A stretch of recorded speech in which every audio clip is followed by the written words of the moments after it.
Hi there, I'm Lena Anani, and you're listening to She Wrote a Book, where I interview amazing women from all over the world who also happen to be published authors. I created this show to educate, entertain, and inspire you to be the voice you want to hear in the world. Did you know this episode comes with a free gift? It's a webinar for aspiring authors who want to learn my insider secrets on writing and publishing books. You can access this free training instantly at SheWroteABook.com/bonus.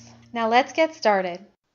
You are listening to episode number 28 of She Wrote a Book, and today I'm interviewing Desiree Sher, author of the book Refuse to Sink: Truths for Tough Times.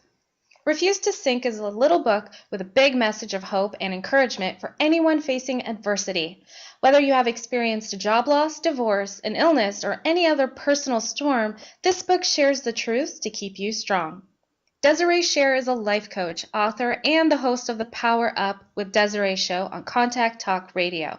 She wrote her first book after experiencing a series of tragic losses in a 3-month span and a serious illness. Again, her book is called Refuse to Sink: Truths for Tough Times. You can find the link to purchase her book in our show notes for this episode at SheWroteABook.com/28. So Desiree, it's such a pleasure to have you as a guest today. I would love to know, what made you want to write and publish your book? Oh, well, thank you for having me. A bit of a actually, this wasn't the book I wanted to write. I had started back on a different book after going through multiple losses, and then I suffered a stroke.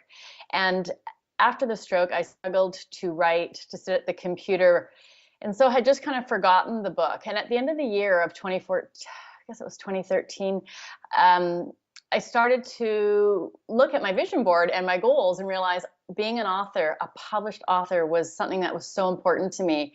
And it was my daughter who inspired me. She said there was a pop singer that had just put out a book of tweets. And she said, Mom, you could still live your dream of being an author, just a different book.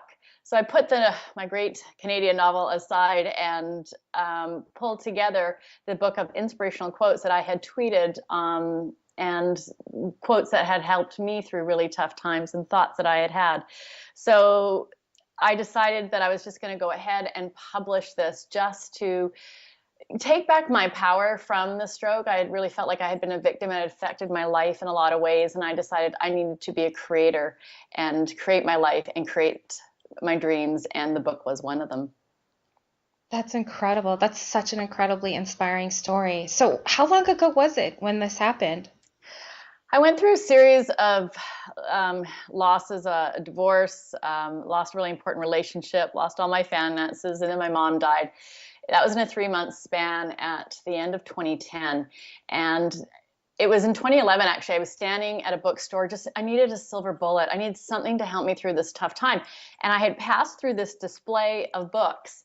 And I looked over and I thought, what are those books? And I looked and it was books on writing and how to be a writer and writing your memoirs. And as I stood there, I just was so overcome with emotion. And I thought, my God, I forgot I wanted to write a book and I had forgotten.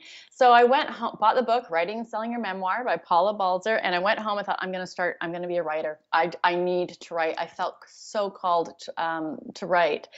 And then had started this writing of my memoir, a totally different book.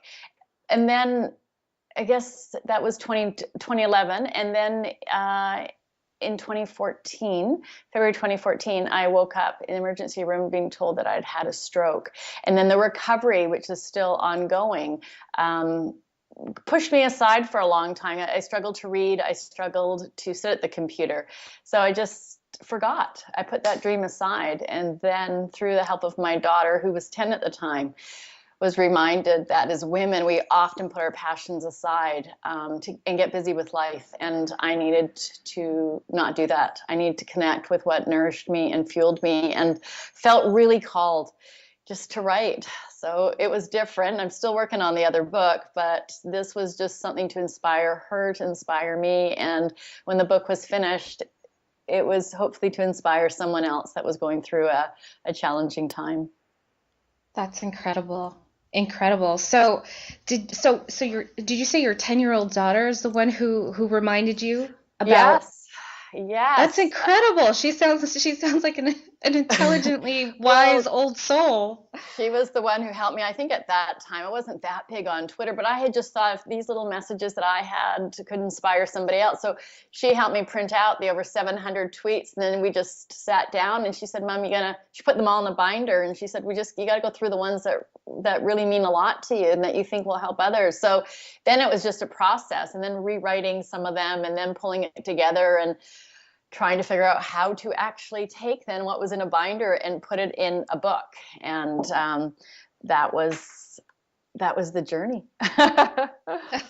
So when you think about writing a memoir versus writing the book that you wrote, which what do you think, or which project did you like more? Without considering which one got done, but which of the two projects did you like more? I think this book, Refuse to Sink.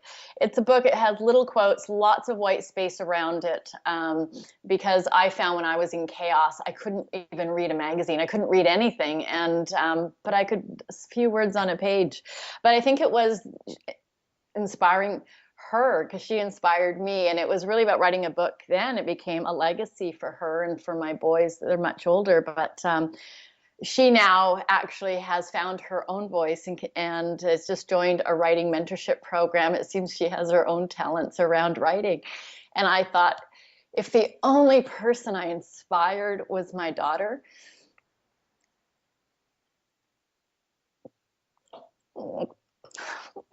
my work was done.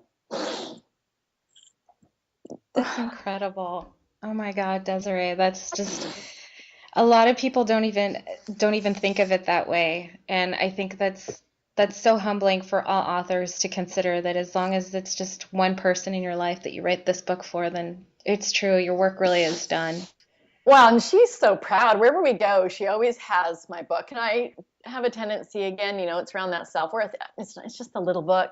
I'll give it to anybody. And so I was at a conference speaking about 2 weeks ago, and she said to me, "Mom, I have loaded up a program on your iPhone so you can take payment for your book." She said, "No more giving it away." She goes, "I've done it so you can swipe people's credit cards and you can charge. This book is worthy."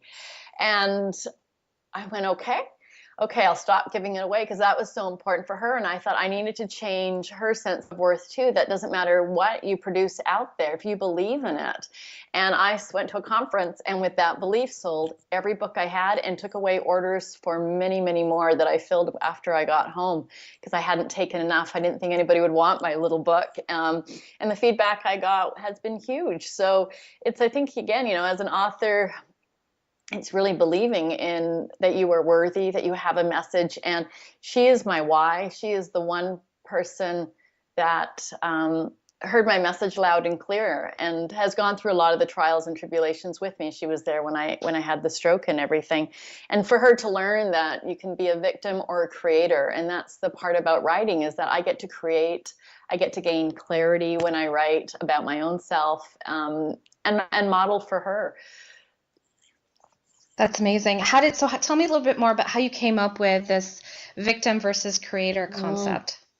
Oh, victim versus creator. It was after I had all these multiple challenges back. It was the spring of 2011. We'd gone through the winter of losing my mother and all the other losses. And I remember just being in this place and thinking, how did I get so broken and so sad and felt so defeated? And I think it was a realization that nobody was coming to rescue me. Both my parents had passed and I was it. And if I didn't take charge, I was going to continue to stay in this place. And now I like to see that transformation came with grace and ease, but it didn't, and very quickly fell back into old patterns. But it was really after the stroke. After the stroke, I was a life coach. I had this huge box of tools to move myself from this place of depression, this place of feeling loss for my own health, for my own sense of all the things that I could do, but I couldn't move myself. And I had a lot of shame around that and really kind of spiraled into darkness. And one morning my daughter came and she brought me a cup of tea to my bedside. And she looked at me and she had said, "Can you please get up today?" And she walked away. And I realized at that moment that my story could not be her story. I had to change her life story of anxiety, of fear, of being afraid to take control. I didn't want her to go through life thinking she had to wait for somebody to rescue her. And she became again so powerfully, so recently again, just my why, that I could lie feeling depressed and wallow in this pity party I was having for months after the stroke. Or I could say, life has changed. It is still great. I am so blessed. I get to wake up. I woke up on the stroke ward. I'm lucky, one of the lucky ones. Almost have made 100% recovery. Still have a few things, but it's again, I had to make that shift. Victim of the stroke and life circumstances, or I had to take my own advice and remember I was stronger than I realized, and I could create. If I brought everything to this point and the good, the bad, and ugly, I'd take responsibility for, that was actually quite empowering because then I could create something else. And she was watching, and I needed to just be a better model. I needed to show her she had the power within her to create whatever she wanted. So I got out of bed and started again to live life from a new place. And it's not always easy, but when I know and I remember every day why I'm getting up and why I'm doing the work that I have been so called to do, I just look over at the breakfast table and see her. And remember, she is the one representing hundreds of thousands of other women and young girls who need to know that they have the power to change their life, to create whatever they want, the bliss, that we all have that power. So the book was just part of that. The book was part of that journey to learn that no matter what happens to you, you can continue on. You can choose something else for yourself. Amen. No, I love that. I love that. What's that? I said, I just get going on that. I just feel so called just to share that message that as women, man, we have that power and we just need to harness it. And when we are connected to what nourishes us and what fuels us, we have such great power. You know, that energy that comes when you're connected to doing what you love. And that's for me, what writing is about. It's really about being connected to what I love. So this book is done. The next book I'm working on, and it's a slower process than I'd hope, but I feel, again, just every day a little bit, every day a little bit. And if I take one big jump from A to B, or I take 100 little steps from A to B, I can still get to where I want to go, just a little bit slower. Beautiful. Well put. I mean, sometimes it takes baby steps to get to your destination, and I feel like a lot of us try and compete with other people who get things done like seconds or days, and it's like it's a much longer process or a project, and everyone's different. Our baby steps are different too, so. Absolutely. And I think we have to be careful that as we are starting out in writing, that we don't compare our beginning of our writing journey to somebody who's much farther ahead in theirs. And remember that the best thing you can do is just to start. Just start.